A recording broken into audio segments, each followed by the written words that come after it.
ард иргэдэд сэрэмжлүүлэх нь.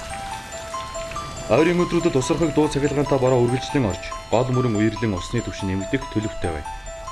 Иймд бага насны хүүхдийг хараа хяналтгүйгээр гол мөрөн нуурын эрэг дагуу явуулахгүй байх.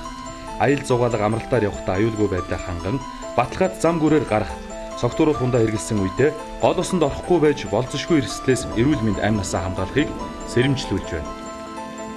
Сүүлийн жилүүдэд гол нуурын усанд хүүхэд эрсдэх тохиолдол ихээр гарч байна. Том хөнгөө бол усанд орж болохгүй. Ус хэдийн хөгжилтэй ч анхааралгүй бол аюултай. Иймээс бид эцэгийнхээ хараа хяналтгүй гол нуурын усанд орохгүй байхыг уриалж байна. Хэрлэн сумын засаг даргын тамгын газар.